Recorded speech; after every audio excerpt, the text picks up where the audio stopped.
같은 대지 지분이라고 하더라도 비례율이 높다면 사업성이 엄청나게 높다라는 거고 분담금이 안 나올 거 아니에요. 기본적으로 비례율이 200% 이상 나오는 사업 방식을 여러분들한테 한번 설명해 드리려고 합니다. 전체 사업장의 1% 정도밖에 안 되기 때문에 반드시 여러분들이 숙지하셔야지 되고, 기왕 재개발 투자할 거면 이런 지역에 좀 더 관심을 가지셨으면 좋겠다.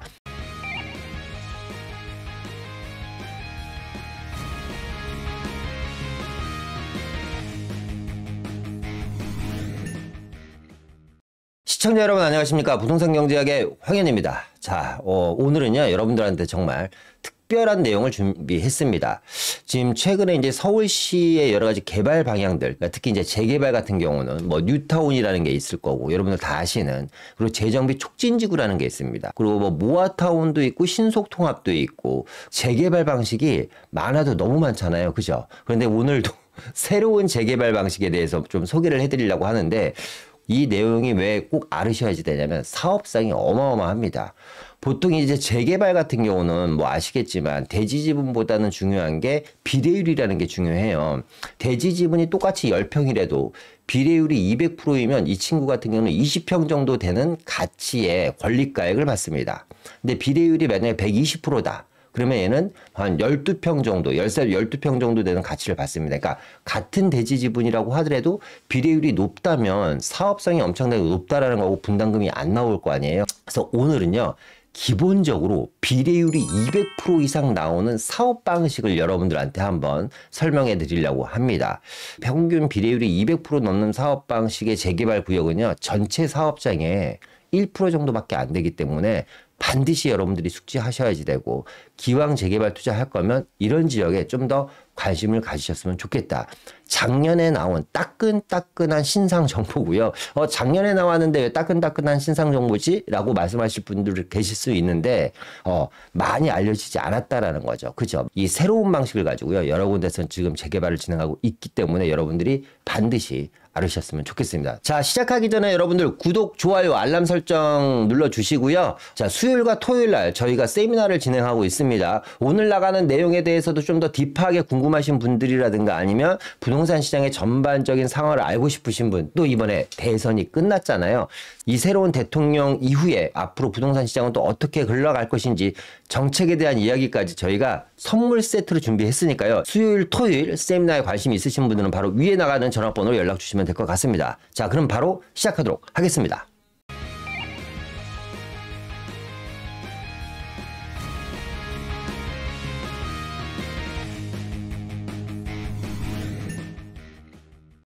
오프닝 때 말씀드렸던 것처럼 이 내용이 작년에 나온 따끈따끈한 신상정보다, 좀 말하면서도 제가 웃긴데 작년에 나왔는데 따끈따끈할 리는 없잖아요. 그래도 이 영상을 보시는 분들 중에 모르시는 분들이 한 90%는 되지 않을까라는 생각이 듭니다. 한번 보도록 하겠습니다. 자, 2024년 3월 5일 날 발표된 보도자료입니다. 자, 내용이 조금 어려울 수 있어요. 제가 천천히 풀어드릴 테니까 잘 들으셔야지 됩니다. 역세권 활성화 사업을요, 주요 간선도로변까지 확대 지정한다는 얘기입니다. 컴팩트 시티에 신호탄을 쏜다는 얘기고요. 무슨 얘기냐면 이 역세권 활성화 사업을 쉽게 얘기하면 범위를 지하철역 350m에서 더 넓히겠다는 뜻입니다. 그게 이제 주요 간선도로변까지 확대한다는 얘기고, 컴팩트 시티라는 건 아시겠지만 청량리 L65라든가 지금 현재 진행하는 광운대 역세권 개발이라든가 아니면 용산국제업무지구처럼 특히 여의도 개발처럼 작은 지역에 고밀도로 개발하는 것을 이 컴팩트 시티라고 합니다. 이거를 해석하면 무슨 뜻이냐면, 역세권 활성화를 하는데 면적이 지하철역 350m에 지정하다 보니까 면적이 작아요. 그래서 이걸 더 넓혀서 좀 대규모로 컴팩트 시티에 대한 개발을 진행하려고 역세권 활성화에 대한 범위를 넓혔다. 어디까지? 간선도로변까지 라는 내용이고요. 자, 서울시 역세권 활성화 사업 대상지에 앞서 얘기한 것처럼 간선도로변 중 어디냐? 노선상업지역까지 확대. 자, 여기서 중요한 것마다 노선형 상업지라는 게 중요하다. 그러니까 간선도로변을 모두 포함시키는 게 아니라 이 간선도로변 중에서 어디다? 노선형 상업지만 지정을 하겠다는 겁니다. 그리고 창의적인 디자인, 관광 숙박시설, 친환경 건축물 도입 시 용적률 인센티브를 추가로 더 주겠다라는 얘기입니다. 그러니까 재개발을 하는데, 웃기죠? 재개발을 하는데 관광 숙박시설이 들어가도 용적률을 더 주겠다라는 겁니다. 야, 재개발을 하는데 숙박시설까지 들어가? 그런 지역이 있습니다. 이따 보여드릴 거고요. 작년 3월 달에 사업 설명회를 개최했습니다. 저도 다녀왔거든요. 어마어마하게 많은 분들이 오셔서 관심을 보이더라고요. 이 잠재력인 큰 역세권 고밀도 개발을 통해서 도시 경쟁력을 강화하겠다. 자, 여기서 또 중요한 얘기가 나오죠. 잠재력이 큰 역세권 고밀도 개발이란 건 뭐냐면, 자, 역세권 활성화 사업을 간선도로변에 있는 노선형 상업지까지 확대 지정하는데 잠재력이 큰, 그러니까 고밀도 개발을 통해서 사업이 될 만한 곳만 하겠다라는 이야기입니다. 이 내용이 무슨 말인지 이해되시죠? 자, 계속해서 보도록 하겠습니다. 자, 서울시는 지하철 주변에 고밀 복합 개발을 하기 위해서 직주 군점 뭘 만든다? 컴팩트 시티를 만들겠다. 이 컴팩트 시티를 실현하기 위해서 역세권 활성화 사업 대상지를 앞서 얘기한 것처럼 주요 간선도로의 병까지 확대를 한다. 이 역세권에 이어서 역세권 플러스 어디까지? 간선도로변까지 복합 개발을 하겠다는 얘기죠. 복합 개발을 활성화로 서울시는 도시공간 대개조의 한 축을 담당케 한다라는 목표이다. 그러니까 역세권 플러스 어디다? 간선도로변까지 확대를 한다. 이 역세권 원래 활성화 사업은 승강장 350m 이내 가로구역에 해당하는 부지의 용도지역을 상향하여 용적률을 높여주는 사업인데 증가한 용적률의 50%를 공공기여를 받아서 지역에 필요한 시설을 확충한다. 그러니까 요즘은 이 역세권 사업하면서 임대아파트 안 냅니다. 뭐냐면 임대아파트 대신에 앞서 얘기한 것처럼 용적률 50%를 기부 체납해서 거기다 도서관을 넣는다든가 아니면 뭐 어린이집을 넣는다든가 다양한 이제 문화 공간을 넣는 것도 기부 체납으로 인정해 주기 때문에 꼭 임대 아파트를 안 넣어도 된다라는 것도 어떻게 보면 조합 입장에서 엄청나게 사업성이 높아지는 효과를 갖고 있죠. 결국에 기부 체납하는 복합 용도 구역이라는 게 원주민한테도 도움이 많이 되는 거잖아요. 원래는 350m 이내에 지하철역 안에서만 진행됐었는데 이걸 가로구역 중에 노선 상업지까지 확대를 했다. 여러분들이 알고 계셔야지 되는 내용입니다. 돈을 벌려면 정보가 뭐다? 돈입니다. 많은 정보를 가지고 내가 그걸 또 활용을 하지 못한다면 그건 썩은 정보고 죽은 정보죠. 이걸 활용을 해서 내가 실천을 해야지 되는 겁니다. 자, 계속해서 보겠습니다. 자, 이번에는요, 노선형 상업지 정비 활성화에 대해서 좀 알아보도록 하겠습니다. 이 노선형 상업지에 대한 뭐다? 정비 활성화. 정비 활성화란 결국은 뭐예요? 재개발을 하겠다는 얘기입니다. 어디에? 노선형 상업지에다가. 일단 뭐 같은 얘기가 계속 나오죠. 먼저 간선도로변 중 어디에? 노선형 상업지. 여러분 기억하셔야 됩니다. 노선형 상업지를 포함하는 가로구역을 사업 대상지에 포함시키고요. 이 주요 간선도로변에 뭐다? 이 띠 모양이 중요해요. 노선형 상업지 중에 띠 모양이 중요합니다. 아무것도 아닌 것 같은데 이 띠 모양이 상당히 중요하다. 이 띠 모양으로 지정된 노선형 상업지역은 양호한 개발 여건에도 불구하고 그동안 건축물의 규모 및 배치 제한, 도시 기능 연속성 부족, 기형적 건축물 양산 등 불합리한 토지 이용으로 장기간 개발이 안 돼 있어서 환경이 많이 낙후되어 있다. 그래서 이 역세권 활성화를 350m에서 간선도로변의 노선형 상업지까지 확대 지정하는데 새로운 단어가 나왔죠. 또 띠 모양이다. 간선도로변 중에서 모든 상업지는 안 되고 띠 모양으로 둘러져 있는 상업지여야지 된다. 어렵죠. 그죠? 어렵습니다. 어려워요. 그러니까 좀 정리를 한번 해보면요. 이거죠.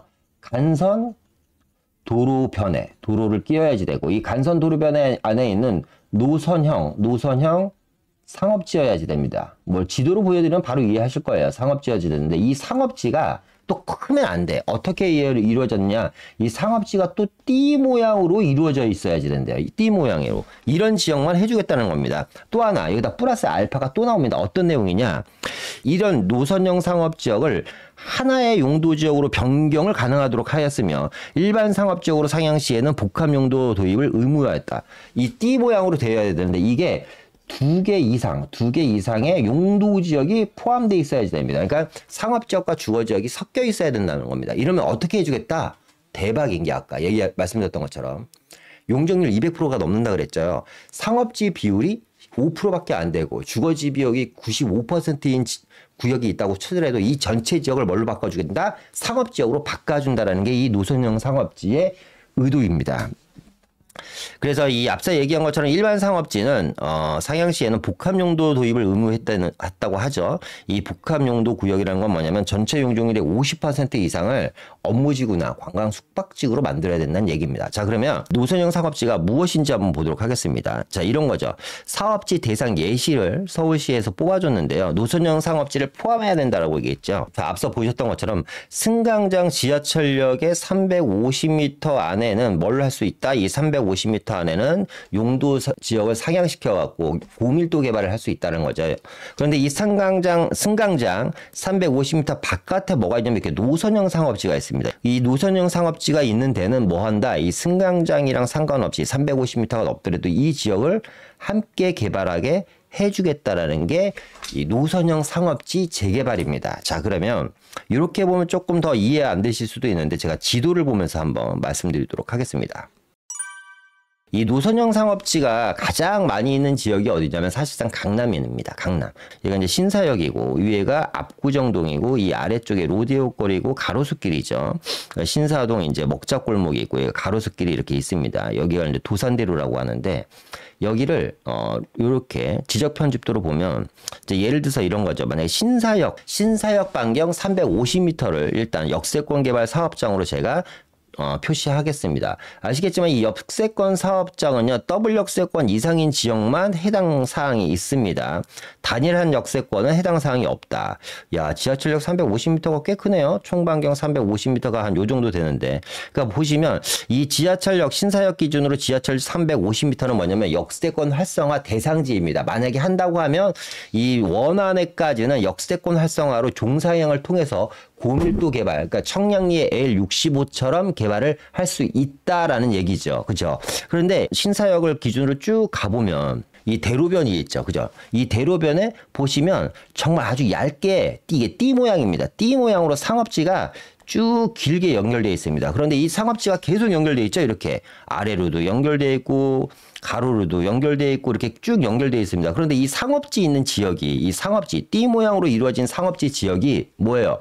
지하철역이란 건 하나도 없잖아요. 그러니까 아무리 지하철역에 멀어도 이 노선형 상업지 지역에서 개발을 만약에 재개발을 하게 된다면 이 노선형 상업지를 포함하기 때문에 이 블럭을 전체를 뭐 재개발을 할 수 있다는 겁니다. 어떻게 역세권 활성화법을 적용받아갖고 용적률을 1000% 이상 받을 수 있다. 뭘로 바꿔준다? 상업지역으로 바꿔준다라는 게 노선형 상업지입니다. 자, 띠 모양으로 되어 있다고 했으니까 이런 데는 안 되겠죠. 어떤 데 안 될까요? 자, 강남 테일한로는 안 되겠죠. 강남 테일한로는 2개 이상 이 상업지역과 주거지역이 중처분되어 있지만 띠 모양이 아니라 온전히 상업지의 모습을 갖고 있잖아요. 그렇죠? 이런 지역은 절대 안 시켜주겠다. 어떻게? 반드시 이렇게 띠 모양으로 이루어진 지역만 진행을 해주겠다는 겁니다. 지하철역이 아무리 멀어도. 이해되시나요? 계속해서 사업 대상 예시를 보면 여러분들이 조금 이해되실 겁니다. 일단 노선형 상업지역을 포함하는 가로구역 전체 또는 일부를 개발할 수 있는데요. 다만 노선형 상업지에 포함하지 않는 경우는 제외하겠다는 얘기입니다. 그러니까 첫 번째, 가로구역 전체입니다. 이 간선도로가 있잖아요. 간선도로가 있습니다. 이 도로는 12m가 넘어야지 됩니다. 12m 이상 도로에 노선형 상업지가 이렇게 있어요. 근데 이 박스 전체를 재개발을 한다고 했을 때 보시는 것처럼 이렇게 개발이 가능하다. 대상지에 포함된다. 다 뭐가 바뀌었어요? 주거지역이 상업지로 다 바뀌었죠. 이렇게 상업지역으로 바꿔주겠다는 얘기입니다. 엄청나게 대박인 겁니다. 자, 두 번째입니다. 가로구역 일부만 개발합니다. 이 가로구역이 있는데 이 중에 절반만 개발하고 싶어요. 될까요? 된다는 얘기입니다. 간선도로를 끼고 있고 노선형 상업지를 끼고 있으면 이렇게도 개발이 된다는 얘기입니다. 자, 세 번째입니다. 세 번째. 자, 제외 대상. 간선도로변이 있고 노선형 상업지가 있어요. 노선형 상업지가 있는데 이 위에만 우리는 개발하고 싶어요. 왜? 앞에 예를 들어서 상가도 많고 오피스텔도 너무 많아서요. 얘네 끼면 사업성이 안 나와요. 라고 이야기할 수도 있겠죠. 이렇게 했을 때는 어떻게 안 해주겠다는 겁니다. 그러니까 반드시 이 노선형 상업지 재개발에서는 누가 중요하다? 노선형 상업지가 상당히 중요하다. 여기를 반드시 끼고 포함시켜서 재개발을 해야 된다. 자, 그럼 여기서 저희가 정말 중요한 걸 하나 유추할 수가 있겠죠. 뭐다? 이 노선형 상업지 재개발에서는 누가 중요하다? 이 노선형 상업지가 중요하다. 그러니까 얘네가 뭐다? 절대 갑이 될 수밖에 없다. 얘네가. 그러니까 얘네 입김이 조합 안에서도 엄청나게 세질 거고, 이 친구들이 권리가액이 물론 엄청나게 높게 나오겠지만 권리가액 자체도 왜 대로변을 끼고 있잖아요. 대로변이 12m 이상이니까 아까 도산대로 같은 경우는 50m 대로변입니다. 50m의 대로변이다 보니까 권리가액이 엄청나게 높겠죠. 일단 기본적으로. 그리고 이 노선형 상업지를 포함시키지 않으면 절대 개발 사업을 할 수가 없기 때문에 이 노선형 상업지에 있는 사람들의 입김이 엄청나게 높아질 거고, 과거에 이 노선형 상업지에 예를 들어서 오피스텔이 이렇게 올라가 있다고 가정을 할게요. 한 60세대짜리나 한 100세대짜리. 이 친구들이 조합원이 많다라는 이유로 안 끼워줬는데 이제 이런 오피스텔도 특히 노선형 상업지 안에 있는 오피스텔도 포함이 될 수 있다란 얘기입니다. 그러면 엄청나게 대박이죠. 내가 대지집은 한 평짜리 오피스텔 갖고 있었는데 사업 비례율이 200% 이상이면 대지집은 한 평이 있든 두 평이든 거의 분담금 안 나오실 수도 있거든요. 그러니까 이런 물건을 갖고 계신 분들한테는 엄청나게 큰 호재가 될 수도 있다. 앞서 얘기했던 것처럼 이 안에 이 노선형 상업지 안에 내가 쪽상가를 하나 갖고 있어요. 분양상가를 하나 갖고 있는데 임대도 안 돼. 근데 이런 지역에 노선형 상업지로 재개발이 돼. 근데 그런 지역에 상가를 투자하려는 분들도 계실 거예요. 그죠? 그럼 그런 상가들 같은 경우는 주택수에도 포함이 안 되지만 입주권도 받을 수 있다. 그런데 이렇게 질문하시는 분들도 계시죠. 오피스텔이랑 상가는 입주권 안 나오지 않아요? 물론 안 나옵니다. 그 입주권을 받으려면 나의 권리가액이 최소 분양가 이상 나와야지만 입주권을 받을 수 있습니다. 도정법 안에서는. 그런데 이 오피스텔 대지집은 한 평, 두 평짜리가 최소 분양가 이상 권리가액이 나올 수 없습니다. 기본적으로. 그런데 어떻게 입주권을 조합원 자격을 받냐?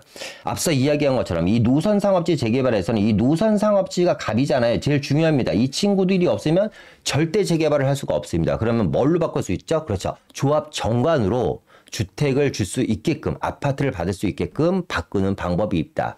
왜? 이 조합 정관을 만들 때 결국 조합원들이 만드는 건데 앞서 이야기한 것처럼 이분들한테 입주권을 안 준다면 재개발이 진행이 안 되겠죠. 그래서 만약에 노선형 상업지로 재개발되는 지역이 있다면 이 지역에 있는 구분상가라든가 오피스텔 같은 것들도 어떻게 보면 좋은 재료가 될 수 있다는 얘기입니다. 자, 그런데요. 서울에 이런 노선형 상업지가 많아도 너무 많잖아요. 그런데 앞서 제가 뭐라 그랬죠? 이 노선형 상업지 개발을 통해 갖고 도시 경쟁력을 활성화시키거나 고밀도 개발을 했을 때 수익이 많이 나는 지역만 한다 그랬잖아요. 그러니까 모든 지역을 해주겠다는 건 아닙니다. 그래서 이미 서울시에서는 작년에 발표와 동시에 노선형 상업지 재개발 구역을 이미 지정을 해버렸습니다. 어디냐? 자, 보겠습니다.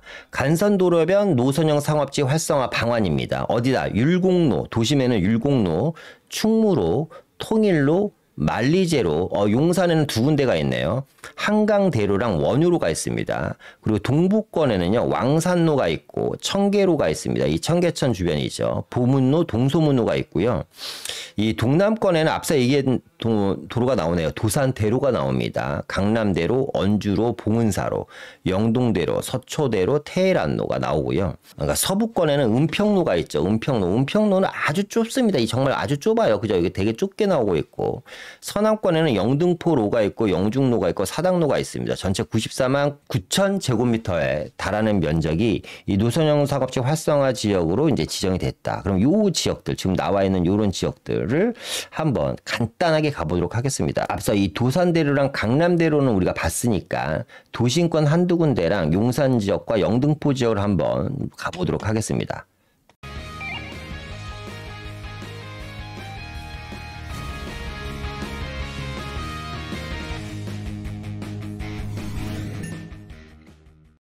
아까 충무로 일대가 아까 노선형 상업지로 활성화 방안이 이제 지정됐다 그랬잖아요. 그럼 충무로 일대가 이런 지역들이 어디냐면 보시면 이제 여기가 이제 회원역이고 명동역입니다. 그러니까 회원역과 명동역 주변은 다 대규모 상업지역이잖아요. 그러니까 이런 지역은 포함이 안 되겠죠. 그죠? 그런데 이 아래쪽에 보면 회원역에 노선형 상업지 T 형태로 되어 있죠. 그죠? 그러니까 이런 지역은 뭐 한다? 노선형 상업지로 재개발이 가능하다. 그러니까 제가 회원역 주변 영상을 통해서도 많이 말씀드렸지만 이 고도 제한이 풀리면서 이 회원역 같은 경우는 또 위에는 1종, 중간에 2종, 아래쪽은 준주거 지역이거든요. 그러니까 종에 따라서 개발 방식이 약간은 다를 수도 있는데 이 회원동 지구단위계획구역 안에 같은 경우는 노선형 상업지라든가 역세권 개발로 충분히 개발이 가능하다. 이런 지역들도 눈여겨보셨으면 좋겠고 이 명동역도 이 북쪽 지역은 대한민국 최고의 땅값을 자랑하는 명동이고 이 아래쪽 남산에 붙어있는 지역이 노선형 상업지죠. 이 지역 충무로 쭉 쭉 이렇게 충무로역까지 이어지는 이 노선형 상업지 지역,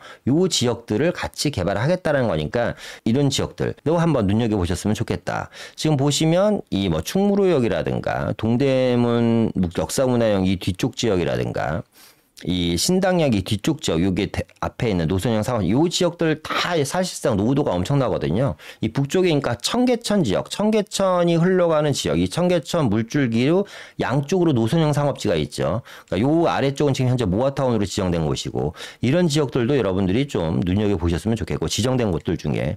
그러니까 용산으로 가면 지금 이 한강로 같은 경우는 여기는 조금 이따 제가 조감도를 보여드리면서 한번 말씀드리도록 하겠습니다.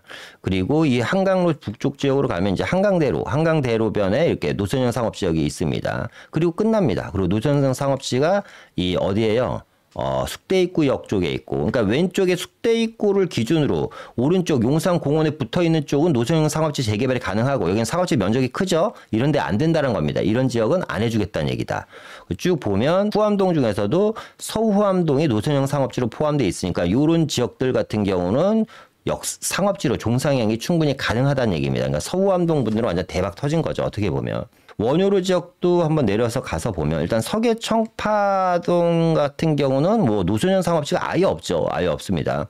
그러니까 원효로부터 쭉 내려오면 이 원효로랑 이제 신계동 쪽에 이렇게 노선형 상업지가 쭉 포진되어 있습니다. 이 원효로랑 신계동 쪽에 이렇게 노선형 상업지가 포함되어 있고, 지금 여기 앞에는 용산 전자상가 재건축을 하고 있고, 그리고 용산 국제업무지구랑 현대자동차가 맞물려 있는 이 원효로 라인도 여러분들이 한번 눈여겨보셨으면 좋겠다는 거고요. 원효로 같은 경우 지하철역이 없잖아요. 그러니까 원효로 같은 경우도 지하철역이 아예 없는 이 원효로 쪽에도 노선형 상업지로 재개발이 가능하다. 이런 것들이 노선형 상업지고 이런 지역들이 앞으로 개발이 되는구나라고 이해를 하시면 될 것 같습니다. 그래서 좀 정리를 한번 해보겠습니다. 노선형 상업지 재개발 방식이란 자, 첫 번째 고수익이고요. 속도형 정비 사업입니다. 그러니까 서울시에서 이 노선형 상업지 정비 방식, 그러니까 역세권 활성화 사업에서 노선형 상업지 정비 방식을 확대 지정한 건 뭐냐면 속도를 더 내기 위해서 그러니까 역세권 활성화, 실제로 역세권 350m 이내에는 재개발하기가 현실적으로 어렵잖아요. 지하철이랑 가깝다 보니까 상권도 잘 살려 있고 그 주변에서 월세를 받는 건물주분들도 많아요. 근데 지하철역에서 상당히 먼 노선형 상업지 같은 경우는 여러분 가보시면 죽은 동네들이 많죠. 상권도 잃어버린 동네들이 많고. 그러니까 그런 지역이 어떻게 보면 기존에 있는 역세권 사업지 활성화 지역보다 훨씬 더 개발하기가 편하라는 겁니다. 쉽게 얘기하면 이런 거죠. 용산에서 지금 원효로 1가, 2가, 3가, 4가가 재개발이 활발하잖아요. 그죠? 근데 만약 그게 중간에 지하철역이 한두 개만 있다고 하더라도 지하철역 주변은 현실적으로 재개발되기가 상당히 힘듭니다. 왜? 반대하시는 분들이 많기 때문에. 그래서 그런 여러 가지 의미 때문에 노선형 상업지 재개발 방식이라는 걸 서울시에서 만들지 않았나라는 게 저의 내피셜이고요. 앞서 얘기한 것처럼 반드시 12m 이상 도로에 접해 있어야 된다. 그리고 간선도로에 접해 있어야지 되며, 제일 중요한 건 뭐예요? 이 주거지역과 상업지역이 반드시 있어야지 된다. 같이 합해져야 된다. 상업지역만 되어 있으면 안 된다는 얘기고요.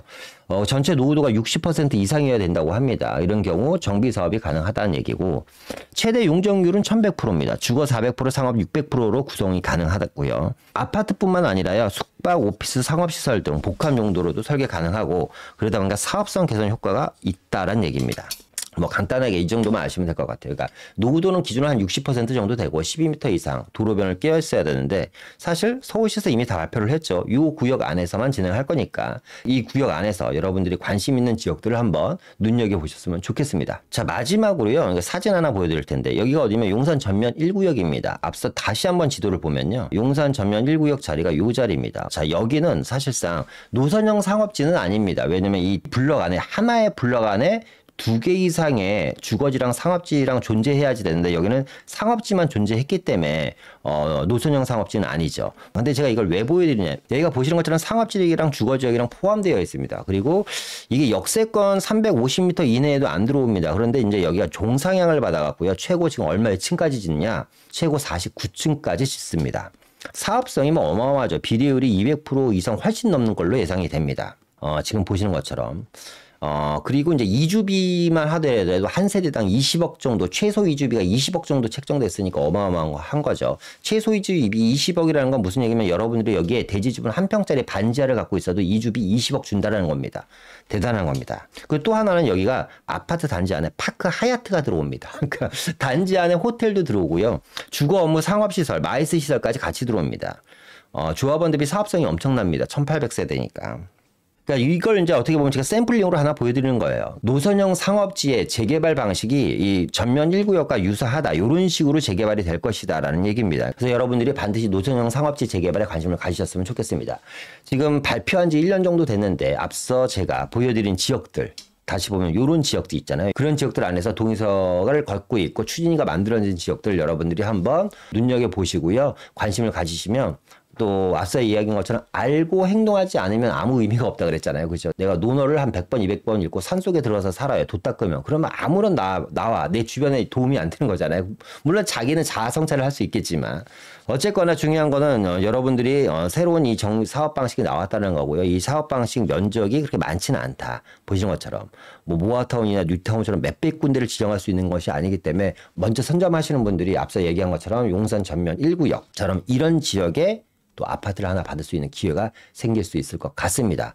좀 더 자세한 내용이 궁금하시거나 난 시간이 없어서 특히 지방분들 같은 경우 이 노선형 상업지 투자를 하고 싶은데 나는 서울에 막 이렇게 다닐 수가 없어요. 그럼 어떤 지역이 지금 어떻게 지금 진행되고 있나요? 라는 게 궁금하신 분들은요. 지금 위에 나가는 전화번호로 연락 주시면 저희가 또 1대1 맞춤 상담을 통해서 또 투자에 대한 적극적인 솔루션을 제공하도록 하겠습니다. 자, 오늘 영상은 이상 마치고요. 다시 한번 말씀드리지만 수요일, 토요일에 여러분들에게 직접적으로 도움될 수 있는 여러 가지 부동산에 대한 종합 선물 세트 같은 정보를 가지고 수요일, 토요일 날 세미나를 진행합니다. 세미나에 관심 있으신 분들 역시 위에 나가는 전화번호로 연락 주시면 되고요. 이번 수요일, 토요일에 진행하는 세미나는요. 제가 직접 또 세미나를 진행하니까요. 저를 또 오픈라인에서 만나서 직접 한번 보고 싶다. 그런 분들 역시 세미나에 참석하시면 될 것 같습니다. 자, 오늘 이상 마치고요. 오늘 하루도 여러분 인생에서 가장 행복한 하루가 되시길 바라겠습니다. 감사합니다.